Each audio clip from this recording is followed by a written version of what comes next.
Bonjour, maintenant on va expliquer un nouveau chapitre, c'est la quantité de mouvement. La quantité de mouvement est une grandeur essentielle dans l'étude des chocs. Par exemple, choc des boules de billard. À partir de l'étude de cette grandeur, je peux déterminer la direction, le sens et en même temps la vitesse d'un boule de billard après un certain choc. Tout d'abord, on va faire une expérience qui met en évidence la quantité de mouvement. Maintenant, on va réaliser l'expérience qui met en évidence la quantité de mouvement d'un corps. Dans cette expérience, qu'est-ce qu'on a? On a deux mobiles autoporteurs, dont l'un a une masse 630 grammes, l'autre 1080 grammes. Ce mobile porte une bague élastique. Cette bague est comprimée par les deux autoporteurs. La compression de la bague est conservée par un fil qui entoure les deux mobiles. Les deux mobiles sont posés sur une table à coussin d'air horizontale. On règle la constante de temps à 60 millisecondes. C'est la durée qui sépare deux enregistrements successifs des positions d'un mobile sur ce papier. Maintenant, je vais faire fonctionner les mobiles.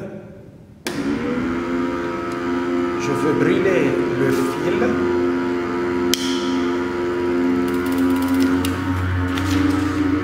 Les mobiles s'éclatent. Remarquons bien.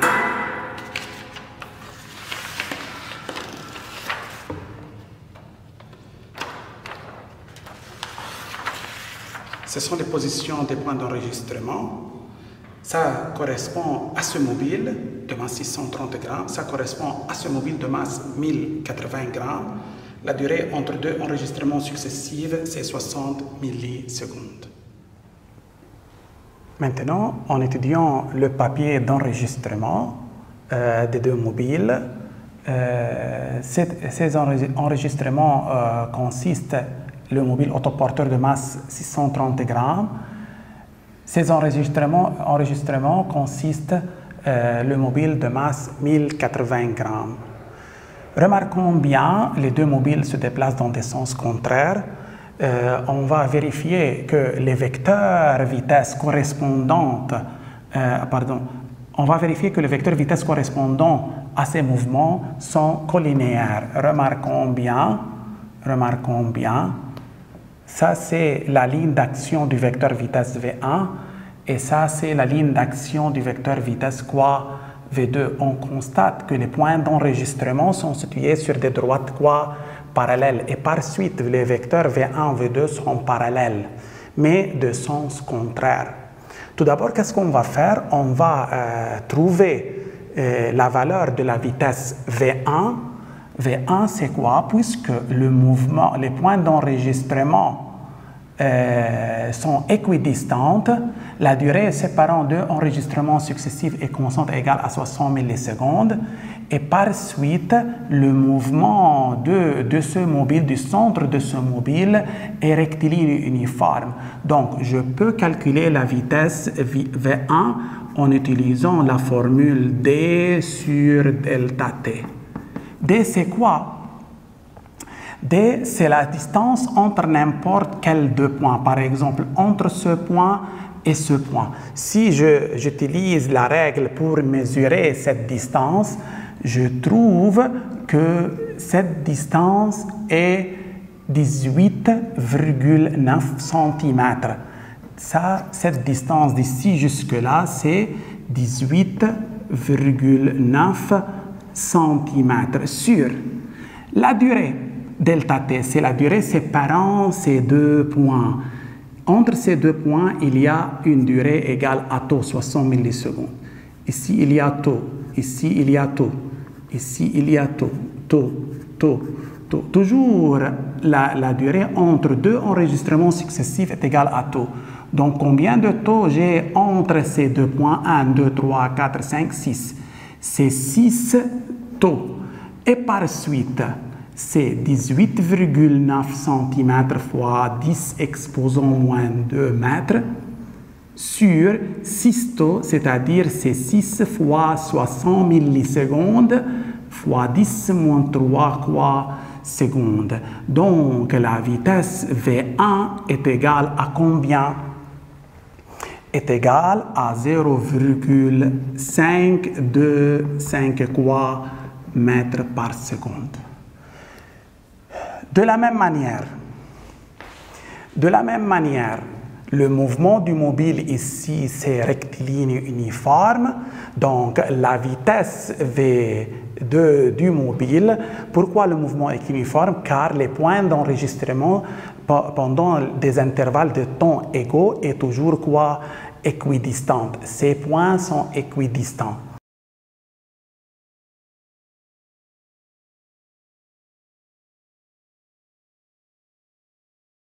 C'est aussi la distance, n'importe quelle distance sur delta t.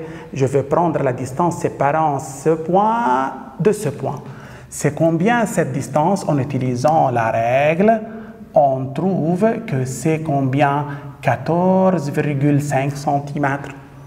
Ça, c'est 14,5 quoi centimètres sur la durée.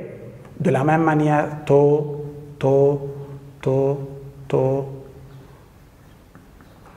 1, 2, 3, 4, 5, 6, 7, 8. On a 8 taux séparant ce point de ce point.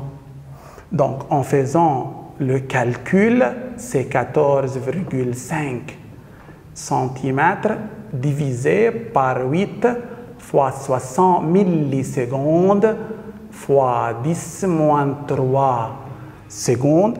La vitesse V2, dans ce cas, c'est 0,502 mètres par seconde. Maintenant, je veux trouver le produit de la masse M1 fois la vitesse V1. La masse M1, c'est 630 grammes, donc c'est 0,63 kg, fois la vitesse V1, c'est 0,525, on trouve 0,330. Quelle est l'unité? Ici, on a le kilogramme, ici, le mètre par seconde, par suite, c'est kilogramme, mètre par seconde. Tout le monde d'accord? OK. De la même manière, je veux trouver maintenant le produit M2V2. M2, c'est 1080 kg. On divise par 1000, on obtient 1,080. Ça, c'est kilogramme fois la vitesse V2, 0,502 mètres par seconde. On obtient une réponse égale 0,326 kg mètre par seconde. Remarquons, qu'est-ce que je constate? Je constate que M1V1 est pratiquement égal quoi? M2V2. Donc, puisque V1 et V2 sont des vecteurs, et je veux écrire une relation vectorielle entre M1V1 et M2V2. Puisque les vecteurs V1 et V2 sont deux vecteurs collinéaires, alors les vecteurs M1V1 et M2V2 sont aussi collinéaires. Remarquons bien, si je veux représenter M1V1, je le représente comment? Parallèle à V1 et de même sens. Ça, c'est quoi par exemple? Ça, c'est M1V1. Comment je représente M2V2? C'est parallèle à V2 et de même sens. Remarquons, je vais représenter ça, mais n'oubliez pas que M1V1 en module égale M2V2 en module. Ça, c'est quoi? M2V2. Par suite, ces deux vecteurs sont parallèles de sens contraire et de même norme. Par suite, la relation entre eux, c'est comme ça. C'est M1V1 égale moins M2V2. M1V1 et M2V2 sont deux vecteurs opposés. Par suite, qu'est-ce qu'on a constaté? On a constaté que le produit MV joue un rôle très important dans l'éclatement de deux corps. Ce vecteur est appelé quantité de mouvement. Les deux mobiles autoporteurs acquièrent des vecteurs quantité de mouvement opposés. Ça, c'est le concept de quoi? De la quantité de mouvement. Maintenant, on va définir le vecteur quantité de mouvement d'une particule et d'un système de particules. Une particule de masse m animée d'une vitesse v acquiert une quantité de mouvement de vecteur représentatif p, même direction et sens que le vecteur vitesse. Le vecteur quantité de mouvement est donné par cette expression P égale mv. Cette expression signifie que P et V sont deux vecteurs parallèles et de même sens. Maintenant, si je veux déterminer le module du vecteur P, le module du vecteur P est égal M par le module du vecteur quoi? V. Tout simplement, je peux écrire P égale MV. Ici, P et V sont des modules. Maintenant, V s'exprime en kilogrammes dans le système international. La masse s'exprime en kilogrammes dans le système international.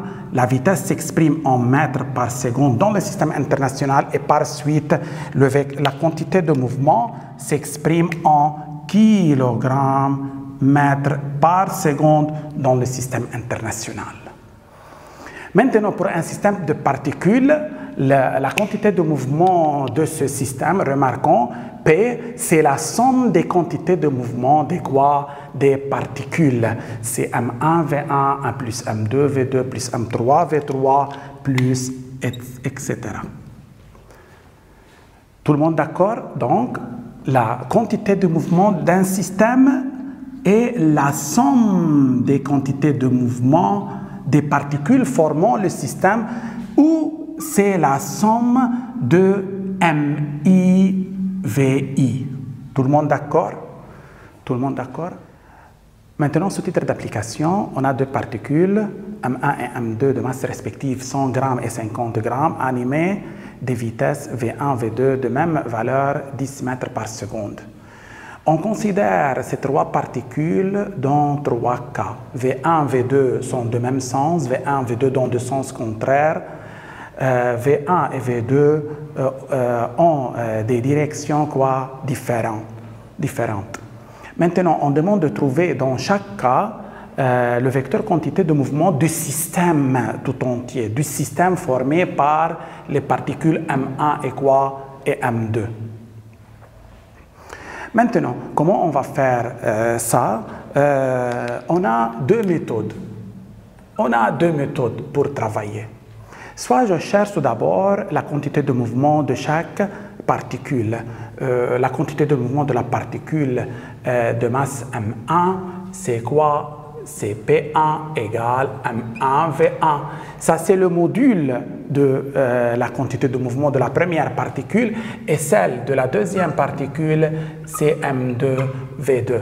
En faisant le calcul, la masse c'est 100 grammes, c'est-à-dire 0,1 kg fois 10, ça c'est quoi?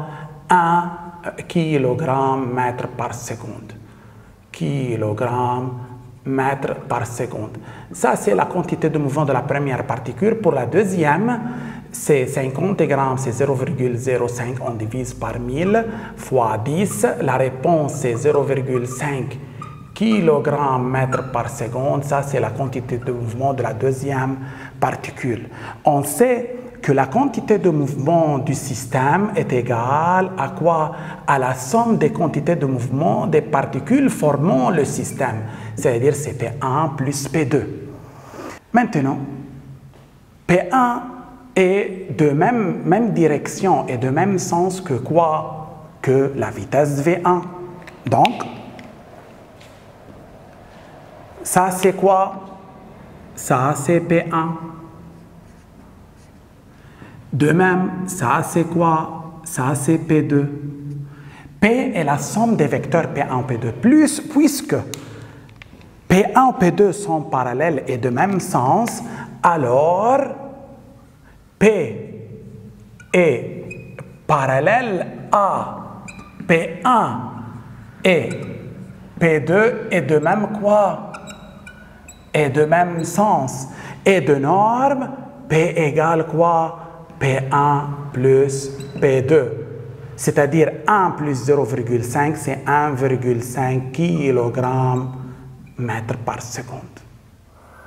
Tout le monde d'accord? OK. Maintenant, une autre méthode.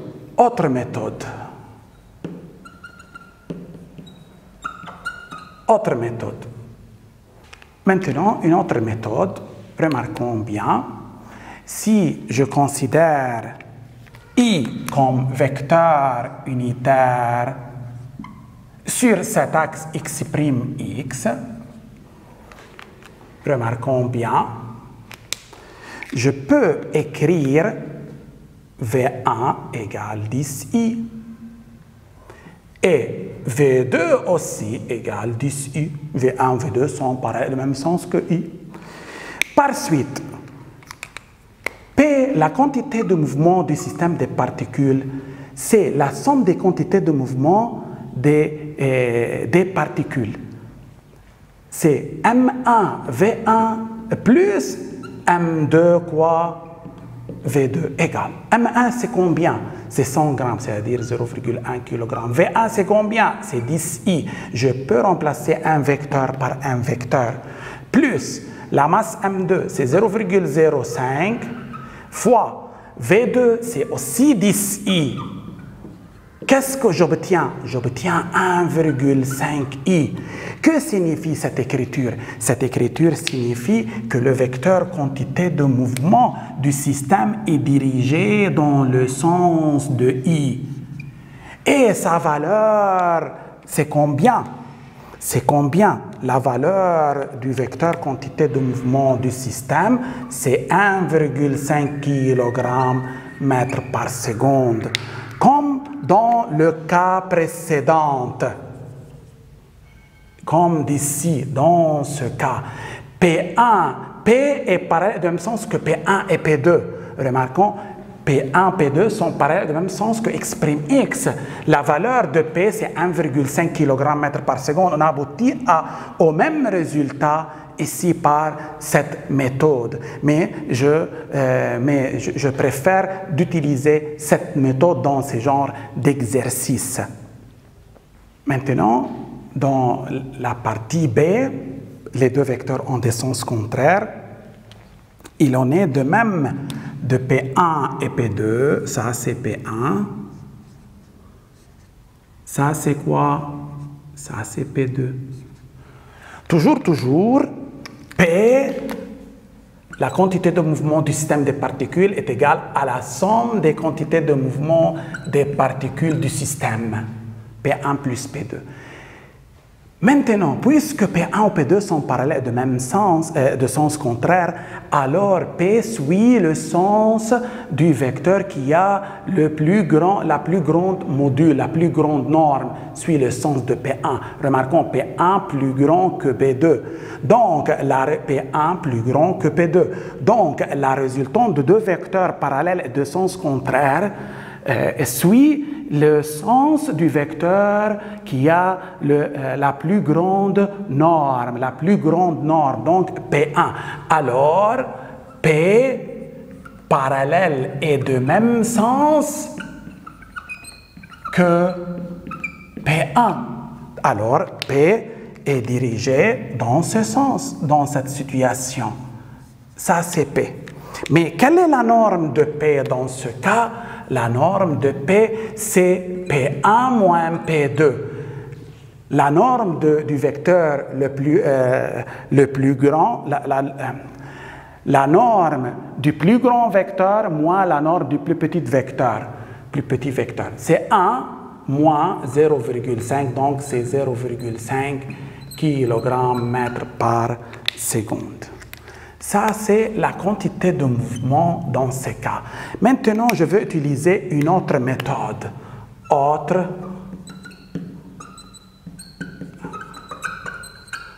méthode. C'est quoi? Remarquons. De la même manière, je veux considérer comme axe x', c'est quoi? C'est cet axe. Ça, c'est x', x. Je peux écrire V1 égale 10i. V1 de même sens que i. V2, c'est moins 10i, dans le sens contraire. Maintenant, la quantité de mouvement du système, c'est M1 V1 plus M2 V2 en remplaçant M1 par combien par 100 grammes, 0,1 kg fois V1 10i plus M2 c'est 0,05 V2 moins 10i. Qu'est-ce qu'on obtient? On obtient 0,5 i. Que signifie ça? Que P est dirigé dans le sens de i. C'est vrai, P est dirigé dans le sens de i. Quelle est la norme de P? La norme de P, c'est 0,5 kg/mètre par seconde, comme on a obtenu ici. Remarquons bien, les deux méthodes aboutissent au même résultat. Selon la direction et le sens de P, P égale 0,5i, c'est-à-dire P est dans ce sens, et c'est vrai, on a obtenu ça à partir de cette méthode. La norme de P, c'est 0,5 kg/mètre par seconde, on a obtenu ça alors ici. Donc, c'est la méthode la plus facile. Maintenant, je vais utiliser cette méthode dans la partie quoi? Dans la partie C. Maintenant, dans cette partie, je vais utiliser la méthode du repère. Je considère un premier repère, un premier axe I dans ce sens, l'autre axe J dans l'autre sens. I et J. Remarquons pourquoi j'ai utilisé deux axes. Ça, c'est le premier axe, ça, c'est le second axe, car le vecteur vitesse n'est ni sur l'axe des abscisses, ni sur l'axe des ordonnées. Il possède des composantes. Remarquons, les composantes de ce vecteur sont quoi? Ça, c'est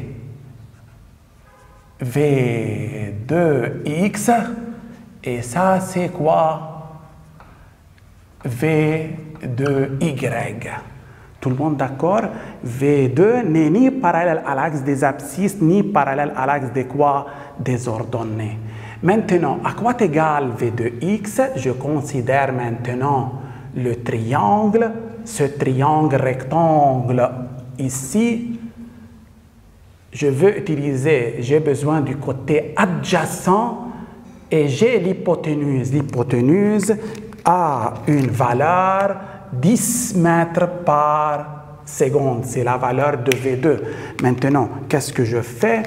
J'écris cosinus 60 degrés, c'est côté adjacent, c'est-à-dire V2x sur V2. Et par suite, V2x égale V2 cosinus 60 degrés, c'est 10 cosinus 60 degrés, c'est 5 mètres par seconde. Ça, c'est V2x. Maintenant, pour V2y. V2Y. C'est le côté opposé à l'angle 60, c'est-à-dire j'utilise sinus 60 degrés. C'est quoi? C'est opposé sur hypoténuse. Et par suite, V2Y égale V2 sinus 60 degrés. V2, c'est combien? C'est 10. Sinus 60 degrés, on obtient 5 racines de 3 mètres par seconde. Ça, c'est V2Y. Remarquons bien. Tout le monde d'accord? Non. Remarquons, V2Y est opposé à l'axe désordonné représenté par J, par l'axe désordonné. Donc, qu'est-ce que je veux faire? Je veux corriger en mettant ça moins 5 racines de 3. Maintenant, pourquoi j'ai déterminé ça? Pour écrire V2 est égal à quoi? C'est V en général égal à quoi? Vxi plus Vyj. Pour V2, remarquons, V2 c'est combien? C'est 5i en remplaçant V2x par 5 et V2y par moins 5 racines de 3j. Maintenant, ça c'est le vecteur V2. Ça c'est le vecteur quoi? V2. J'ai oublié ici le vecteur. Maintenant, le vecteur V1, c'est facile. V1 est directement parallèle à l'axe des abscisses. C'est égal à quoi? À 10i. Maintenant, en utilisant ces deux vecteurs vitesse, je peux déterminer le vecteur quantité de mouvement du système donné par M1 V1 plus M2 V2. En faisant l'application numérique, M1 c'est 100 grammes, c'est-à-dire 0,1 kg fois 10i, et plus M2 c'est 0,05, V2 c'est quoi? C'est 5i moins 5 racines de 3j.